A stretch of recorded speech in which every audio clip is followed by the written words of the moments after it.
Hello दोस्तों, पीके first channel में आपका स्वागत है। देखिए करवा चौथ का कथा।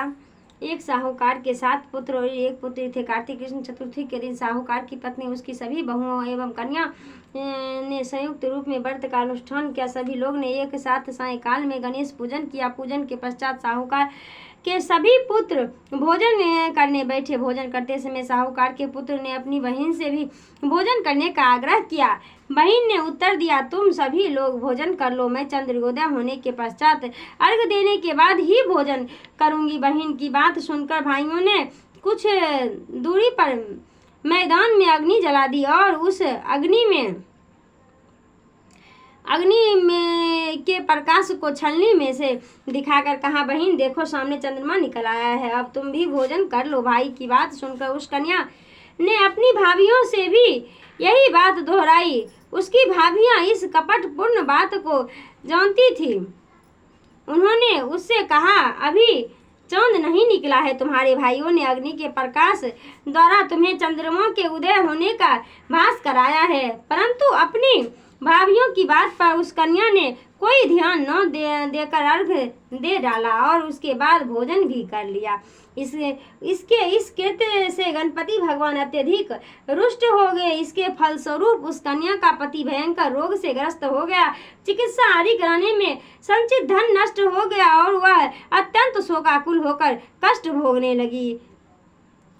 कष्ट भोगने के बाद जब उसने अपनी भूल का ज्ञान हुआ तो वह बारंबार मन में पश्चाताप करने लगी। उसने अपनी भूल के लिए गणेश जी से क्षमा याचना की और व्रत को पुनः भक्ति पूर्वक पूरा किया। उसकी आराधना से गणेश जी प्रसन्न हो गए और सभी कष्टों का निवारण कर उसे धन धान्य से पूर्ण कर दिया। अतएव इस व्रत को जो प्राणी विधि पूर्वक संपन्न कर लेता है उसकी सभी आशाएं पूरी हो जाती है। इस प्रकार कथा श्रवण करने के पश्चात चंद्रोदय हो जाने पर चंद्रदेव को अर्घ प्रदान करना चाहिए। अर्घ में जल, पुष्प, अक्षत, चंदन एवं ऋतु फल को देना चाहिए। घी का दीपक जलाकर चंद्रदेव को दिखाना चाहिए। अर्घ दान काल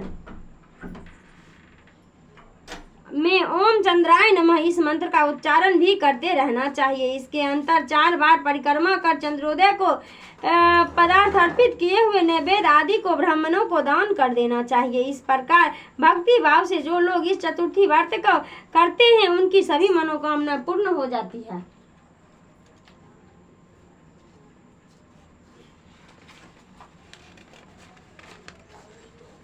विशेष सभी गणेश चतुर्थी में से षोडोपचार पूजन करने का विधान है। करक चतुर्थी के अतिरिक्त सभी चतुर्थी में नैवेद्य के रूप में लड्डू का ग्रहण करना चाहिए। गणेश जी को मोदक विशेष रूप से प्रिय है। माघ कृष्ण चतुर्थी में लड्डू के साथ साथ तिल गुड़ मिश्रित लड्डू अर्पित करने का विशेष महत्व है। पूजन में चढ़ाए हुए लड्डू में आधा लड्डू किसी सुपात्र ब्राह्मण को दान स्वरूप वितरित कर देना चाहिए।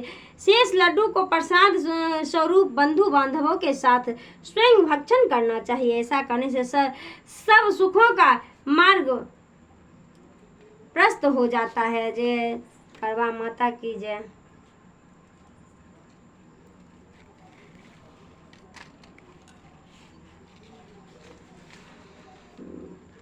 हमारे इस वीडियो को लाइक कीजिएगा, शेयर कीजिएगा, पसंद आएगा तो सब्सक्राइब कीजिएगा।